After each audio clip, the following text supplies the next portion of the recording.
नमस्कार दोस्तों, इस भाग में नेपाल की दो बातें, दोनों पूरा सुनिए।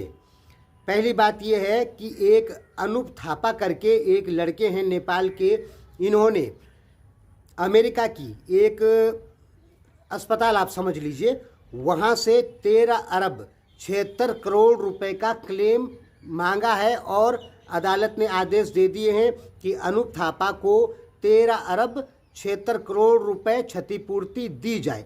कितना दोस्तों? 13 अरब 76 करोड़ रुपए। दोस्तों ये कितना पैसा होता है? ये बहुत ज़्यादा होता है क्षतिपूर्ति में। हुआ क्या था दोस्तों कि 2017 में ये फुटबॉल खेलने के दौरान इनके पैर में चोट लग गई थी। उसके बाद इन्हें सेंटा क्लास ऑर्थोपेडिक अस्पताल में भर्ती कराया गया। वहाँ डॉक्टरों ने इनके इलाज के दौरान डॉक्टरों की लापरवाही से इनका पैर टूट गया और 2019 में इन्होंने क्या किया कि इस अस्पताल पर केस ठोक दिया और 3 साल इस केस को लड़ा। लास्ट में एक केस जीत गए। अब अमेरिकी अदालत ने आदेश दे दिया है कि 13 अरब 76 करोड़ रुपए अनूप थापा को क्लेम दिया जाए। देखिए दोस्तों, अमेरिका में ऐसा कर सकते हैं, यानी वहाँ पे मानव अधिकार है, लोकतांत्रिक व्यवस्था है, लेकिन चाइना में ऐसा नहीं किया जा सकता। अमेरिका और भारत जो है वो लोकतांत्रिक देश हैं।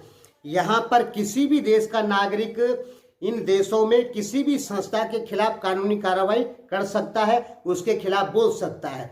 जैसे आपने देखा होगा कि बहुत सारे नेपाली लोग इंडिया में जाते हैं, इंडियन को पीट देते हैं। यहाँ तक कि बहुत सारी वीडियो ऐसी भी हैं जिसमें नेपाल की महिला इंडियन पुलिस को, इंडियन लेडीज पुलिस को पीटी है, नेपाल के लड़के इंडियन पुलिस को पीटे हैं। बहुत सारी वीडियो ऐसी यूट्यूब पर आपको मिल जाएगी। ऐसा ही अमेरिका में है। अमेरिका में भी किसी भी देश का नागरिक अमेरिका के किसी भी संस्था के ऊपर कानूनी कार्रवाई कर सकता है, क्योंकि भारत हो या अमेरिका हो, यहाँ की जो अदालतें होती है ये किसी पार्टी के अंडर में नहीं होती है। नेपाल की अदालत भी किसी पार्टी के अंडर में नहीं है, पाकिस्तान की तरह नहीं। पाकिस्तान का क्या सिस्टम है कि वहाँ की अदालत भी सेना के अंडर में है। सेना जो चाहेगी वही फैसला अदालत करेगी। लेकिन नेपाल, भारत, अमेरिका में ऐसा नहीं है। आप चाइना में जाके चाइना के विरोध में, कम्युनिस्ट पार्टी के विरोध में एक भी बात नहीं कह सकते हैं। चाइना में आप यदि केस भी करते हैं तो आसानी से केस नहीं जीत सकते, क्योंकि चाइना वालों का मानना है कि हमारे और आपके बीच जो लफड़ा हुआ उसकी असली वजह यह है कि आप हमारे देश में आए।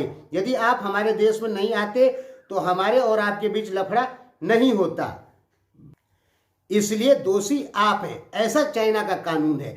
लेकिन इंडिया, नेपाल या अमेरिका, इनका कानून ऐसा नहीं है। इनका कानून जो है वो फैसला इस आधार पे करता है कि गलती किसकी है, क्योंकि यहाँ लोकतांत्रिक संविधान है।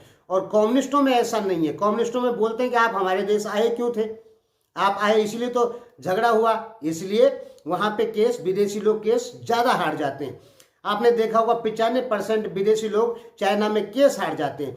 लेकिन भारत में, अमेरिका में या नेपाल में ही हो, यहाँ पे सही बातों पर सही फैसला देती है अदालतें। यहाँ पे ये नहीं देखती है कि पक्षपात किसका है। सबूत मिल जाता है तो फैसला उसी के हक में होता है, चाहे वो विदेशी नागरिक हो और चाहे वो अपने देश का नागरिक हो।